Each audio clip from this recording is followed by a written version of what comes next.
지난 시간에 우리가 1절을 상고하면서 그 전에 7년 환란이 어디서부터 성경에서 유래가 됐고 왜 그것을 전 3년 반, 후 3년 반으로 나누고 있으며 일곱 인이 어떻게 시작이 돼서 이제 그 일곱 인과 일곱 나팔과 일곱 대접이 어떠한 관계가 있는지를 우리가 이제 상고를 했어요. 그러면서 전 3년 반, 후 3년 반에 인과 나팔이 어떻게 언제 그 시점이 어디냐 이것을 우리가 이제 성경을 통해서 이제 우리가 상고를 한 거예요.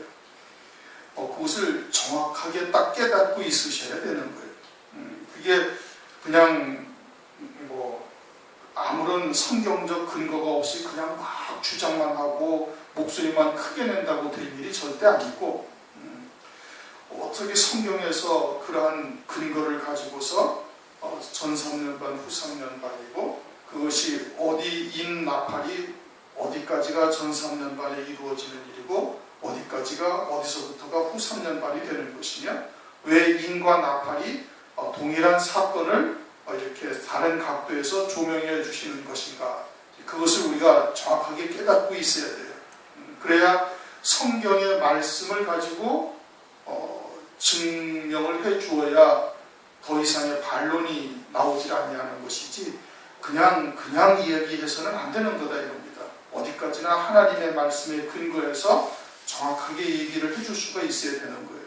그 부분을 잘 기억을 하셔야 되는 것이고 그리고서 이제 첫 번째 인을 이제 떼시는데 1절에 어린 양이 7인 중에 하나를 떼시는 그때 내가 들으니 내 생물 중 하나가 우레소리가 같이 말하되 오라.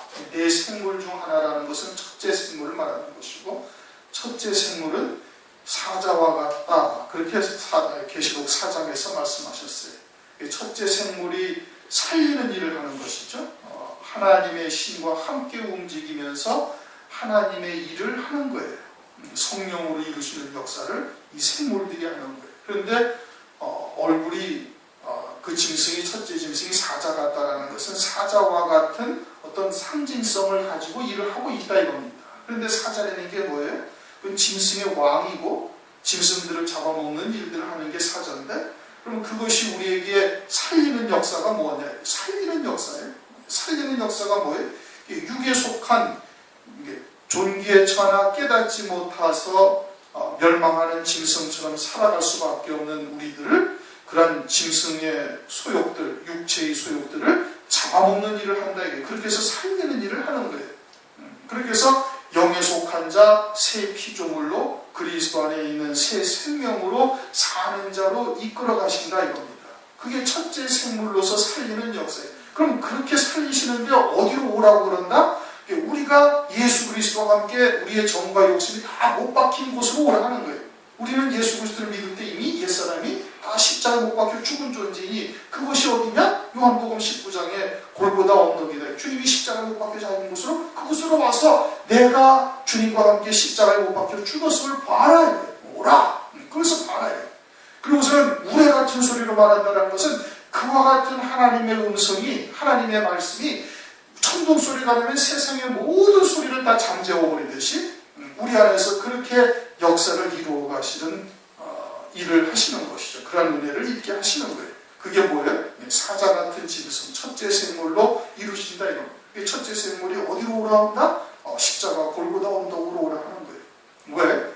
나는 이미 거기에 못 박혀 다 죽었음을 보고 믿음으로 받으라 이겁니다. 그런 자들에게 하나님께서 살리시는 역사를 하시면서 2절 보니까 내가 이해보니 흰 말이 있는데 그 단자가 활을 가졌고 멸류관을 받고 나가서 이기고 또 이기려고 하더라. 그러니까 이제 이 6장이 인을 떼면서 환란이 시작이 되고 환란 가운데 하나님께서 이루어 가시는 역사가 기록이 된 거예요. 그런데 이제 전부 다 이렇게 아주 그냥 상징적 의미를 갖고 있는 이제 뭐 흰 말 또는 뭐 붉은 말, 검은 말 등등 뭐 이렇게 얘기를 하시니까 이것이 이제 해석하기가 어려운 것이죠. 그런데 성경을 통해서 보면 이걸 알 수가 있는 거예요. 흰 말이다. 우선 흰색이죠. 우선 흰색이다. 그럼 흰색이 요한계시록에서는 뭘 말하는 거예요? 순교한 영혼들에게 흰 두루마기를 입혀주고 피에 씻은 흰옷을 입은 무리들이 손에 종려가지를 들고 찬송을 하고 있고, 계시록 7장, 계시록 19장에는 어린 양의 아내가 희고 깨끗한 세마포 옷을 입었고, 계시록 19장에 또한 주님이 재림을 하실 때 그에게 붙은 자들, 그의 군사들이, 군대들이 흰말, 백마를 타고 희고 깨끗한 세마포 옷을 입고 주님과 함께 오는 거예요. 이렇게 흰색이라는 것은, 이것은 하나님에게 속한 그와 같은 자들을 말하는 것이. 그러면서 이들이 면류관을 받고 나가서 이기고 또 이기려고 한다는 것은, 이것은 누구를 말하느냐? 이건 두 증인이요 14만 4천의 종들이 환란이 시작되어지면은 그들이 나가서 그와 같이 희게하고 또 희게하는 일들을 한다 이겁니다. 흰색이라는 것은 적그리스도나 마귀와는 상관이 없는 색깔이에요. 왜? 이제 계시록 17장에 가서 보면은, 또는 계시록 13장이나 17장이나 가서 보면은 마귀를 12장의 붉은 용을 큰 붉은 용이라고 한다. 그건 뭐예요? 사탄이나 마귀다 이게. 붉은색은 누구에게 속한 거예요? 마귀에게 속한 거예요. 그러니까 계시록 17장에도 이 여자 음녀가 붉은빛 짐승을 탄 거예요. 붉은빛 짐승을 탔다.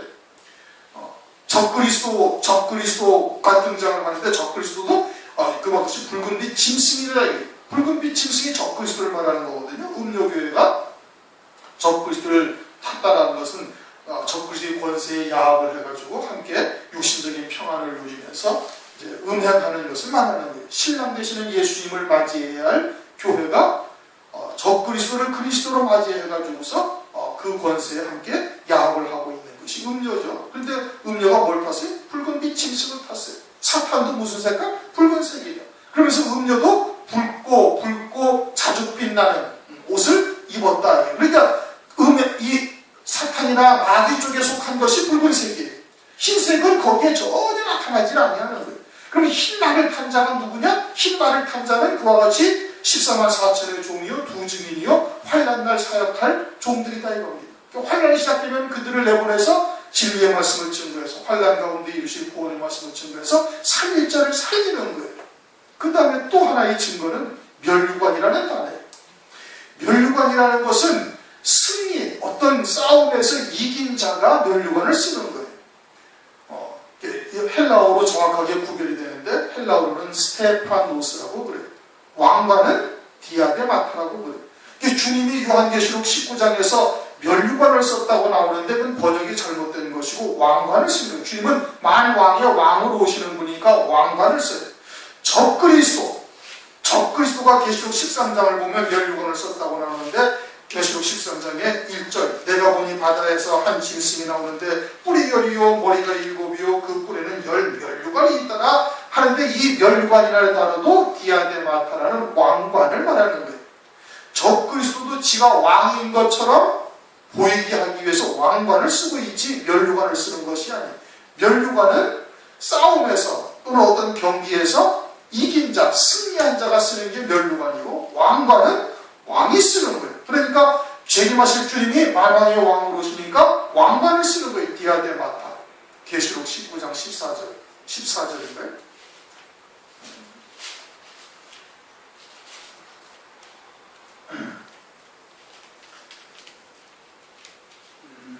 계시록 19장 12절, 그 눈이 불꽃 같고 그 머리에 많은 면류관이 있고 또 이름 쓴 것이 하나가 있으니 자기밖에 아는 자가 없고 또 그가 피 뿌린 옷을 입었는데 그 이름은 하나님의 말씀이라 칭하더라 하는 이 면류관이라는 것이 디아데마타 왕관이다 이겁니다. 만왕의 왕으로 오시니까 왕관을 쓰고 오시는 것이고, 적그리스도도 왕관을 쓰는 거예요. 왕관을 쓰는, 면류관을 쓰질 않아요. 그러니까 이 면류관이라는 것은 뭘 말하는 거예요? 면류관을 썼다라는 것은 그와 같은 영적인 싸움에서 승리한 자다 이겁니다. 누가? 두 증인 14만 4천의 종들이 그런 거예요. 승리한 자. 그리고서는 이기고라는 것은 이미 이겼고 또 이기려고 나가는 거예요. 적그리스도는, 거짓 선지자는 절대 이길 수가 없어요. 이긴다라는 것은 영원한 세계까지 이기는 것을 말하는 거예요.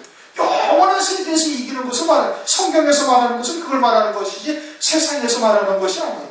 눈에 보이는 세상의 것을 말하는 것이 아니거든요. 적그리스도는 절대 이기지 못하는 거예요. 이기는 듯 하다가 지는 존재예요. 적그리스도는 절대 이긴다고 표현을 못하는 거예요. 그러니까 이기고라는 것은 이미 이겼고, 그리고 또 이기려고 이기려고 나간다는 것은 이제는 순교할 자들로 하여금 순교케 하는 하나님의 말씀을 증거해서 그들로 신앙의 정절을 지키다가 순교하게 한 거예요. 그게 뭐예요? 이긴 거예요. 그리고 또 두 때 나가가지고 또 이 환난을 통해서 이루신 하나님의 비밀들을 증거해서 그들로 하여금 또 순교를 통해 신앙의 정절을 지키고 승리하게 하는 역사를 또 하려고 나가더라. 한때, 두때, 반때 계속해서 이기고 또 이기려고 나가더라 라고 말씀하고 있는 거예요. 그러니 흰말탄 자는 누구다? 이건 두 증인이다. 이거는 거짓 선지자나 또는 적그리스도에게 해당되어지는 말이 절대 아니에요. 흰색은 그곳에 해당되는 말이 아니다. 이런. 그러니까 환난이 시작되면 하나님께서 두 증인부터 나가게 하시는 거예요. 성경에서 지금 우리가 전체적인 맥락에서 보더라도 환난에 대한 개론을 1장에서 말씀을 하시고 2장, 3장에서 누구를 말씀하시는 거예요? 금초대 교회. 하나님의 택한 백성들을 하나님께서 주님께서 세워가시는 과정을 쭉 설명을 하고 계시지 않습니까? 그리고서는 환난이 시작되는 거예요. 마찬가지로 환난이 시작되자마자 그 금초대 교회를 통해서 하나님께서 양육했던 그들을 갖다가 어떻게? 그들을 갖다가 하나님께서 세우신다 이겁니다. 그런데 그들이 뭐를 가졌어요? 활을 가졌단 말이에요. 활. 그 두 증인이 가지고 있는 무기가 활을 가진 거예요. 활. 그러니까 뭐 일반 이런 활을 말하는 거예요? 그런 것을 말하는 것이 아니죠. 창세기 49장을 가면은 요셉이 활을 가졌다. 요셉의 활이 견강해서 형제들을 다 이겼다. 그렇게 창세기 49장에 말해요. 형제들이 글로가도 활로 아주 군박하게 하였지만은 요셉의 활이 더 견강하다 이겁니다. 그것은 뭘 말하는 거예요? 하나님의 온전한 사랑이 무엇인지를 깨닫고 있는 거예요. 그 진리의 사랑의 활을 요셉이 가지고 있어서 그 형제들이 이전에 자기를 애굽에다가 종으로 팔고 그리고 한 17년 동안 그 가진 고난과 고생을 한 이 쇠풀무와 같은 과정을 지나게 했던 그와 같은 것이 다 하나님께서 나로 하여금 하나님의 뜻을 이루기 위한 요셉에게 보여주셨던 하나님의 뜻을 이루기 위한 그와 같은 과정인 것을 깨닫는 거예요. 그 일에 형제들이 쓰임을 받았을 뿐이지 형들이 보낸 것이 아니라 하나님이 보내셨다. 그래서 형제들 앞에서 나중에 그렇게 고백을 하죠. 나를 보내신 이는 당신들이 아니라 하나님이 나를 보내셨다 이곳으로.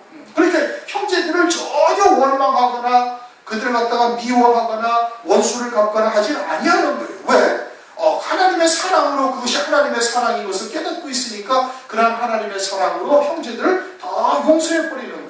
그 요셉의 활이 더욱더 견강하다. 그것이 요셉의 활인 것이거든요. 그러면 두 증인이 활을 가졌다. 그러면서 나가고 이기고 또 이긴다. 그럼 두 증인이 가진 활이 뭐예요? 진리의 사랑의 활인 거예요. 어떠한 진리의 사랑의 활? 이 환난을 통해서 하나님께서 이루실 그의 택한 백성들에 대한 사랑이 뭐냐? 그게 뭐예요? 이 환난 가운데 적그리스도에게 죽이는 권세를 줘가지고 그것으로 인하여 순교할 수 있는 은혜를 베풀어 주셔서 장차 주님이 재림하실 때 그에게 붙은 자, 즉 첫째 부활의 영광, 만 왕들의 자리에 이르게 하시는 것. 더 크게는 24장로 금결요관을 받게 하는 그와 같은 하나님의 사랑이다 이겁니다. 그러한 사랑으로 다 이겨버리게 하는 거예요.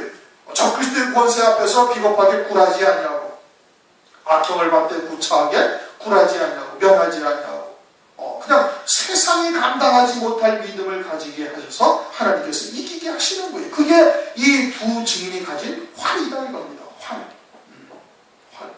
이사야서 49장을 보면 이제 이사야를 통해서 하나님께서 그 예언하신 말씀이 또 있어요. 그 활에 대해서 뭐라고 말씀하시고 있는가? 마광한 살로 하나님께서 만드시겠다. 그렇게 말씀을 하고 있죠.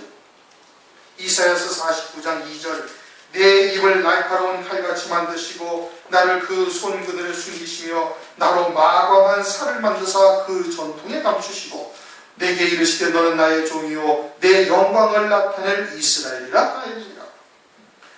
하나님께서 이사야 같은 하나님의 선지자를 갖다가 이 마광한 살로 만들어가지고 하나님의 전통에다 숨겨놓으셨다는 거예요.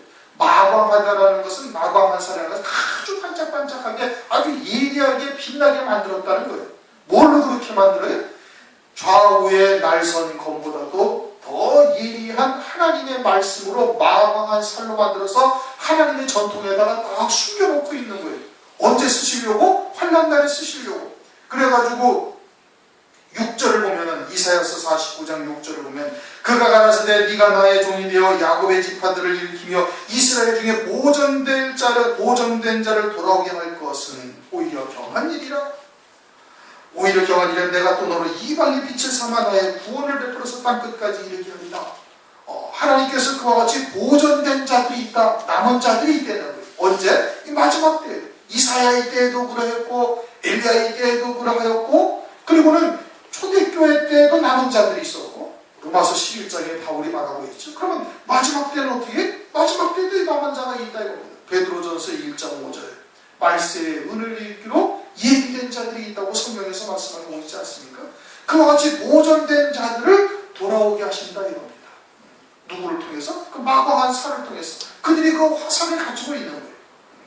그렇게 그 살이 뭐예요? 그들의 무기가 되는 거예요. 그 살이라는 게 뭐라고요? 아주 좌우의 날선 것보다도 더 예리한 하나님의 말씀으로 달린 거예요. 연마된 거예요. 그래서 하나님의 전통에다 숨기고 있다가 하나님께서 환난 날에 그들을 이스라엘의 보존된 자들로 돌아오게 하는 역사, 그들을 구원하시는 역사를 하나님께서 이루신다 이겁니다. 그러니 내가 2절 이에 보니 흰 말이 있는데 흰 말은 뭐예요? 말이라는 것은 용맹해가지고 계속 전진해서 전장에서 말만 타고 싸워요. 뒤로 물러서는 게 없어요. 두려워하지 않아요. 그러니까 계속해서 희게 하고 또 희게 한단 말이에요. 즉 순교할 자로 세우고 또 순교할 자로 세우고 계속해서 앞으로 나간다는 거예요. 누가? 그 흰말 탄 자들이. 그러면 그 누구예요? 두 증인 14만 4천 외에는 없는 거예요. 근데 뭘 가졌어요?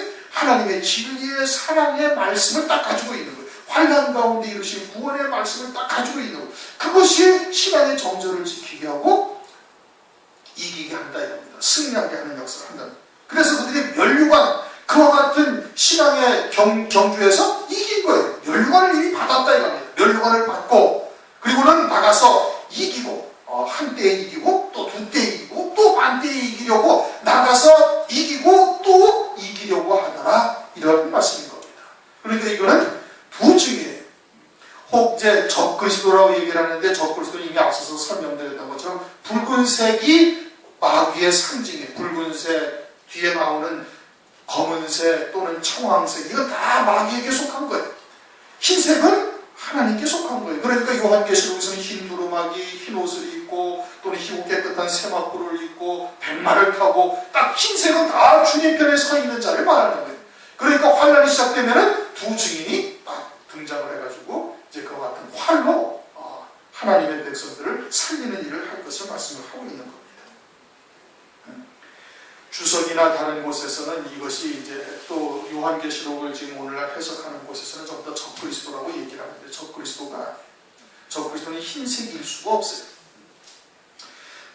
3절 둘째 인을 떼실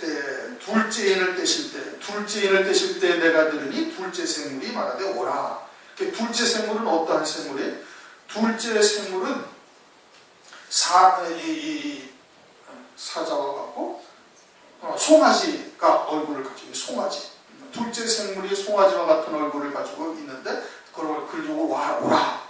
송아지로 상징하는 것은 힘을 상징하는 것이죠. 잠언서 14장 4절. 소의 힘으로 얻는 것이 많다. 그것은 소의 힘과 같은 하나님이 주시는 힘으로 하나님께 충성하고 얻게 되어지는 그와 같은 열매들을 말하는 것이죠. 그렇게 송아지와 같은 얼굴을 가지고 이제 자라나가는 일을 열매 맺어 자라나가는 일을 하는데 그가 오라 하는 곳이 그럼 어디냐? 그것은 마태복음 22장 4절에 아주 나의 소와 살찐 짐승을 잡고 모든 것을 갖춘 잔치자리로 오라는 거예요. 모든 것을 갖춘 곳.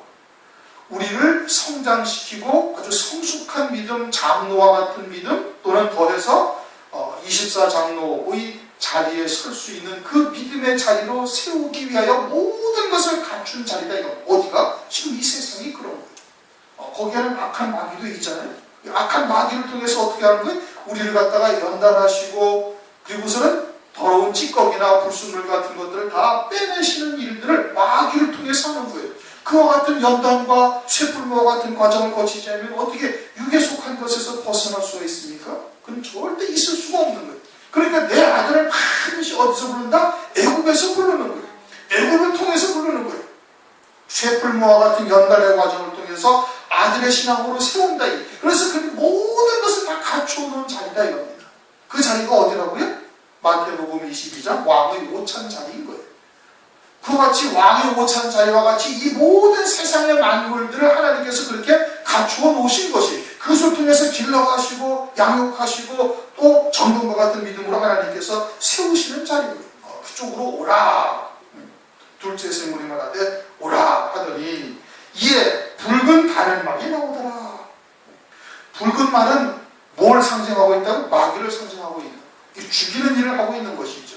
죽이는 일을 하고, 이 앞에서 얘기했던 것처럼 붉은 짐승이 거짓 적그리스도인데 적그리스도의 색깔도 붉은색이고, 요한계시록 12장 3절이나 9절에 보면 큰 붉은 용이 나오는데 그 붉은 용은 사탄 마귀라고 그런다. 그리고 붉은색이라는 것은 누구에게 속한 거예요? 마귀에게 속한 색깔을 말하고 있는 것이죠. 붉은 말이 나오더라. 그 탄자가 허락을 받아서 땅에서 화평을 제하여 버리며 서로 죽이게 하고 또 큰 칼을 받았더라. 화평을 제한다 이런 거예요. 화평을 제한다. 우선 뭐 허락을 받았다? 허락을 받았다라는 것은 이제 하나님이 주권 안에서 하나님께서 그 허락된 권세 안에서만 지금 하고 있는 거예요. 자기들 임의대로 할 수가 없는 것이죠. 그렇게 하나님의 주권 속에서 행하는 것인데, 땅에서 화평을 제한다라는 것은 하나님과 하나님의 자녀 사이에 화평을 제해버리는 거예요. 하나님과 하나님의 자녀 사이에 화평을 제하는 거예요. 그래서 서로 죽이게 한단 말이에요. 하나님의 자녀들로 하여금 서로 죽이게 하는 거예요. 서로 죽이게 하는, 그와 같은 자가 붉은 말을 탄 자예요. 그렇게 하나님의 자녀들이 그의 말을 듣고 미혹당해가지고 실족해 해서 하나님의 백성들을 죽이는 자리로 내모는 역사를 하는 거예요. 그게 누구예요? 거짓 선지자가 하는 일이죠. 거짓 선지자.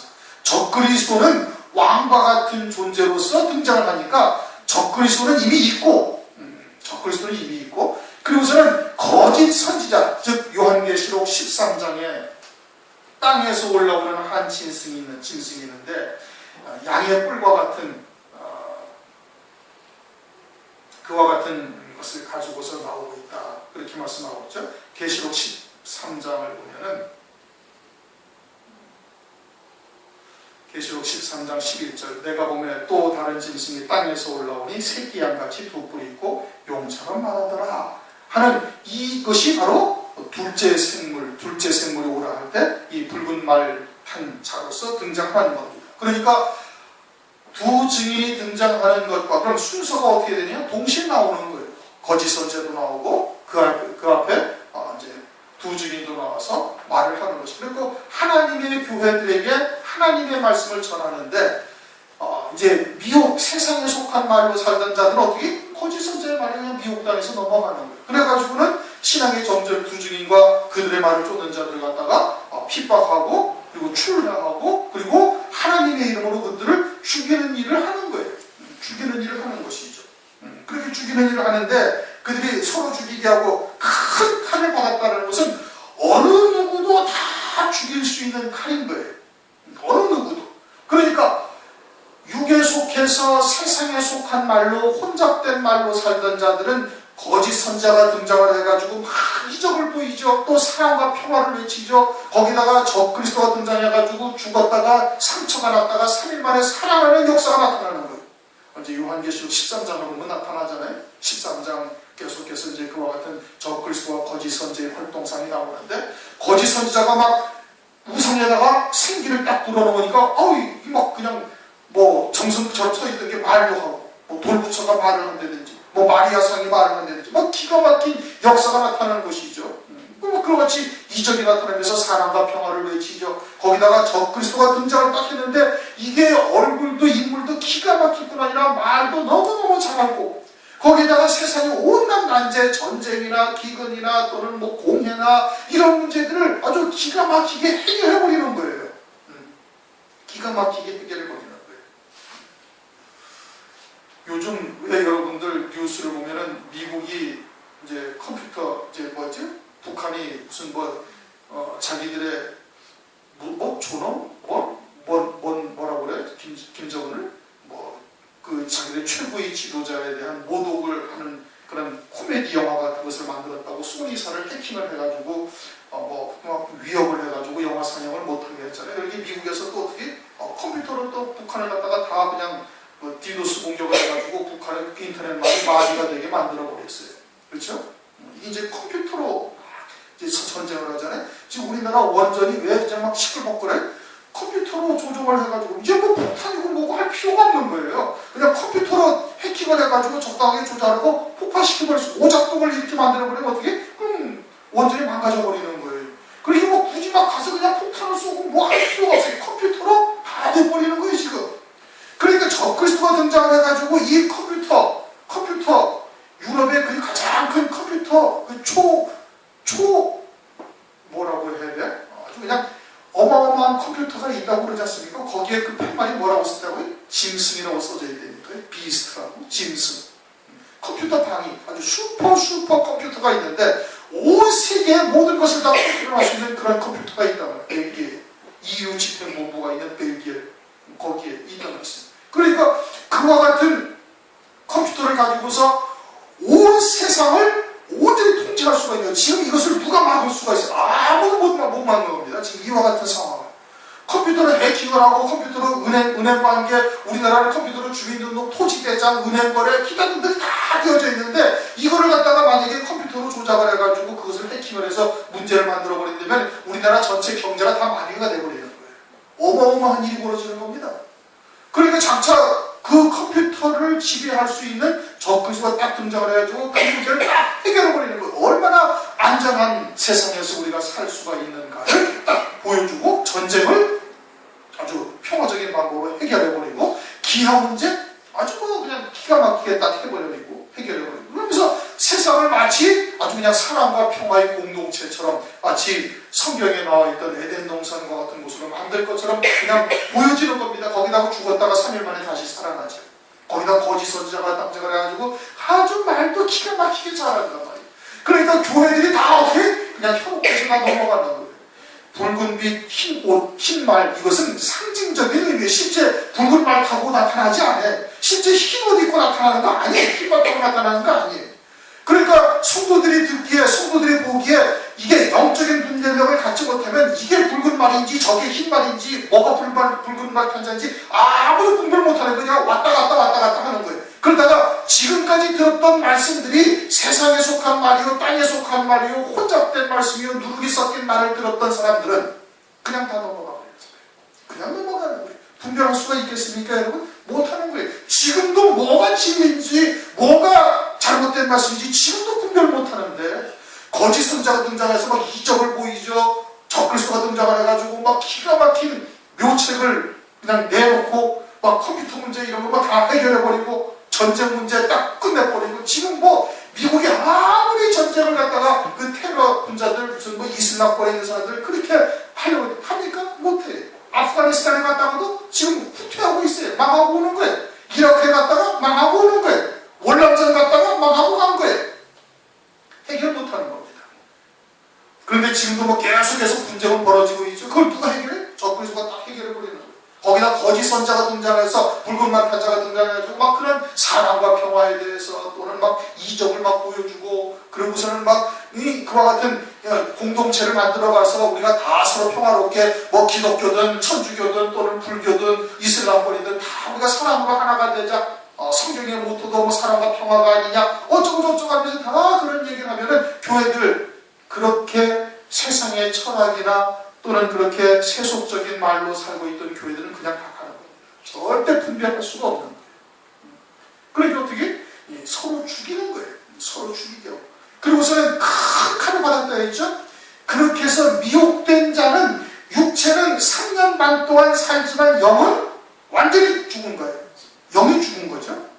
육은 살지만 영이 죽은 거예요. 반면에 흰발 탄자의 말을 듣고 신앙의 정절을 지키던 자는 육을 죽여버리는 거예요. 그러나 영은 영원히 산자가 되는 거예요. 그렇게 다 죽이는 거예요. 다 죽여요. 그렇죠? 육에 속한 자는 영을 죽여버리고 영에 속한 자는 육을 죽여버리는 거예요. 그게 큰 칼을 받은 거예요. 누가? 이 거짓 선지자. 그게 다 죽이잖아요. 13장 짐승뼈를 받지 아니하는 자는 며칠든지 다 죽이다 13장 16절 17절 말씀하고 있죠. 15절 저가 권세를 받아 13장 11절 보면 내가 보면 또 다른 짐승이 땅에서 올라오니 새끼와 같이 두 뿔이 있고 용처럼 말하더라. 이게 누구라고요? 거짓 선지자라고 했습니다. 땅에서 올라오는 또 다른 짐승. 앞에서는 누가 있었어요? 7머리 10뿔 짐승이 있었던 것이고 또 다른 짐승이 올라오는데 그것은 새끼양같이 뿔이 있어요. 그러니까 하나님의 이름 안에 있는 자예요. 하나님의 이름 안에 있는 자. 그가 올라와가지고서는 쭉 이적을 해가지고 하늘로부터 불이 땅에 내려오게 하고 그리고서는 짐승의 우상에게 생기를 주어서 짐승의 우상으로 말하게 하고 15절 짐승의 우상에게 경배하지 아니하는 자는 몇이든지 다 죽이게 하더라. 다 죽이는 거예요. 경배하는 자는 영을 죽이고 육을 살려두는 것이고 그리고 경배하지 아니하는 자는 육을 죽여버리는 거예요. 그렇게 다 죽이는 거예요. 영을 죽이든 육을 죽이든. 그렇게 해서 서로 죽이게 하고 또 큰 칼을 받았더라. 시간이 벌써 거의 다 돼버렸네. 자, 그러면 흰 말 탄자는 등장하게 되어지면 붉은 말 탄자도 역시 함께 등장을 하는 겁니다. 함께 등장을 해서 막 이제 미혹을 하는 것이죠. 흰 말 탄자는 살리려고 하고 붉은 말 탄자는 죽이려는 말로 미혹을 하는 거예요. 근데 대부분 교회들이 다 어디 말을 들어요? 붉은 말 탄자의 말을 다 듣는 겁니다. 붉은 말 탄자의 말을 다 듣고 그리고서는 짐승을 경배하고 짐승뼈를 다 받는 거예요. 그렇게 받지 아니하는 자는 다 죽여버리는 겁니다. 육체를 다 죽여버리는 것이죠. 그렇게 해서 둘째 인 땐 나오고 셋째 인을 딱 뗀다는 거예요. 셋째 인을 떼실 때 내가 들으니 셋째 생물은 어떤 생물이? 얼굴이 사람 같다 이겁니다. 사람 같은 얼굴을 말해요. 그러면 셋째 생물로서 우리에게 살리는 역사는 그 얼굴이라는 것은 뭘 말한다? 그 영광을 말하는 거예요. 탁구 선수가 사진 나오는데 올림픽에서 금메달 따면 손 나오는 거 아니잖아요. 그렇죠? 얼굴이 나온다. 그러니까 얼굴은 뭘 말하니까 영광을 말한다. 그러면 그 영광이라는 것이 영적으로는 어디 영광? 하늘나라의 영광을 보여주는 거예요. 셋째 생물로서 살리는 일은 하늘나라의 영광을 보여주어서 세상의 영광을 보여주는 마귀의 권세로부터 살리는 일을 하는 거예요. 세상의 권세, 세상의 마귀의 권세로 죽어가는 하나님의 백성들을 살리는 일을 하는 거예요. 뭘 보여줘서? 하늘 위의 영광을 보여줘가지고. 그럼 환난 가운데 하늘 위의 영광은 뭘 보여주는 거예요? 첫째 부활의 영광.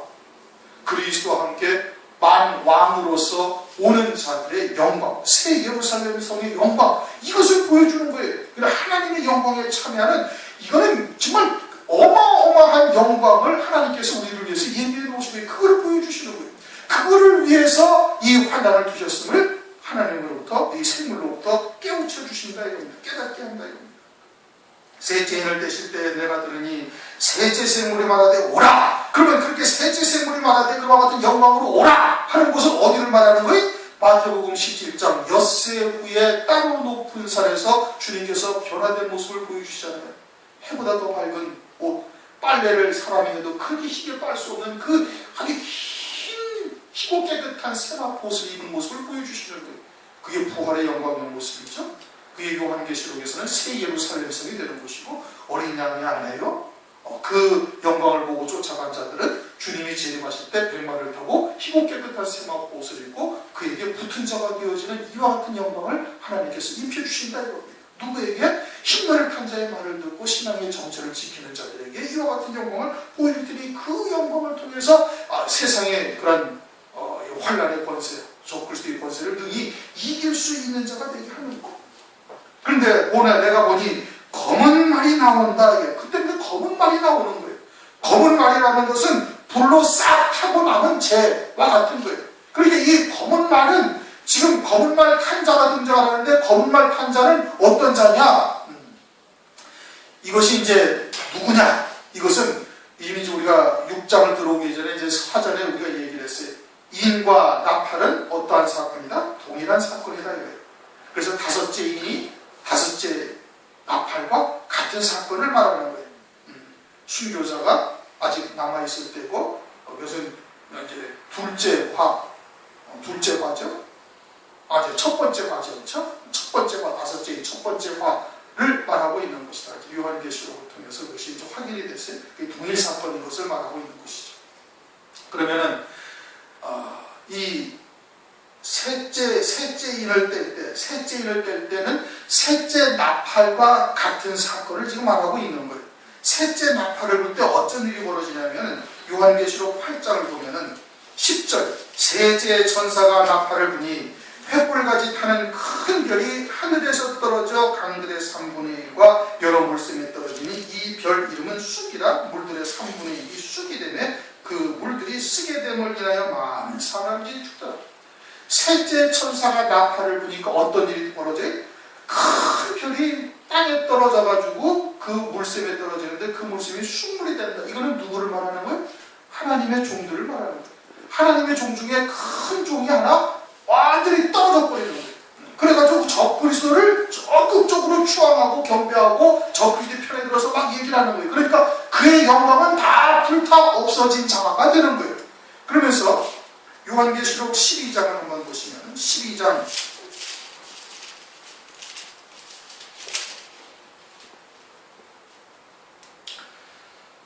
4절 3절 4절 하늘에 또 다른 기적이 보이니 보라 한 큰 붉은 용이 있어 머리가 7이요 뿔이 10이라. 그 여러 머리에 7면류관이 있는데 그 꼬리가 하늘의 별 3분의 1을 끌어다가 땅에 던지더라.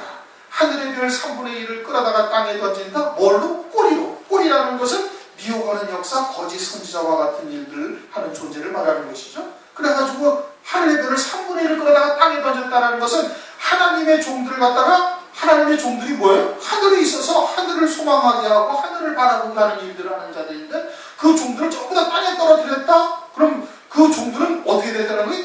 똥별이 된 거죠. 땅에 떨어지는 별.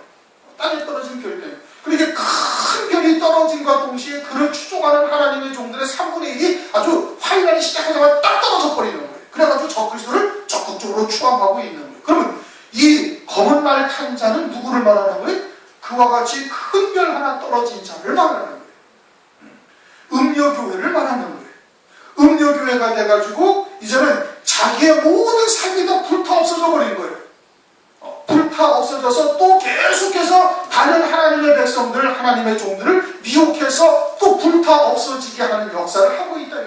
붉은 말은 계속 붉게 하고 흰 말은 계속 희게 하는 역사를 하는 거예요. 말이라는 것이 상징적인 의미가 그러하다. 이게 전쟁에서 계속 나가는 거니까. 그렇게 흰 말은 계속해서 이기고 또 이기게 하고 붉은 말은 계속해서 붉게 하고 또 붉게 하고 죽이는 역사를 하는 것이고 검은 말은 검게 하고 또 검게 하고 그래서 하나님의 자녀들로 하여금 불태워진 바 되게 하고 또 불태워진 바 되게 하는 이와 같은 일들을 지금 하는 것을 말하고 있는 검은 말이 나오는데 그 탄자가 손에 저울을 가졌다. 저울이라는 것은 이제 뒤에 나오죠. 곡식 이제 그것을 저울로 이제 저울에 달아서 이렇게 파는 것인데 그와 같은 저울을 가지고서 하나님의 자녀들을 달아보는 거예요. 달아보는 거예요. 이제 뒤에 나오는 장면인데 그것은 다음 시간에 싶어서 이제 시간이 많이 지났네. 그러면 이제 다시 돌아와서 흰 말 탄 자는 누구예요? 두 증인이고 붉은 말 탄 자는 거짓 선지자. 요한계시록 13장 11절 거짓 선지자가 등장하고 그와 동시에 셋째 천사가 이제 셋째 인을 떼는데 이제 검은 말 탄 자가 나오죠. 검은 말 탄 자는 이것은 하나님의 종으로서 타락한 음녀 교회의 지도자를 말하는 거예요. 그리고서는 하나님의 그를 추종하는 많은 자들이 다 떨어지고 이제 그 손에 달려서 저울에 달려서 이제 음식 이제 뭐 한 데너리에 밀 한 대요, 한 데너리에 보리새떼라는 것은 이제 기근 동안에 이제 그와 같은 먹을 것을 가지고 시험하는 것이죠. 하나님의 자녀들을 하는 것. 육에 속한 자들은 어떻게 되겠어요? 다 실족하는 거예요. 먹을 것 때문에 신앙생활하던 자, 먹고 마시고 시집가고 장가가는 일로 신앙생활하던 자는 다 넘어지는 겁니다. 그 저울에 달려서 다 한양미달 부족함을 보여가지고 짐승표를 다 받는 거예요. 그러다가 이제 3년 6개월 동안은 잠시 편안한 삶을 살지 모르지만은 그 영은 이미 다 불타버린 거예요. 죽은 자가 되고 영은 다 이제 불타서 하늘나라의 모든 것들은 다 불타 사라지는 역사가 나타나게 되어짐을 말씀을 하고 있는 겁니다. 오늘은 여기까지 5절까지만 하도록 하겠습니다. 통소 잠시 기도하시겠습니다.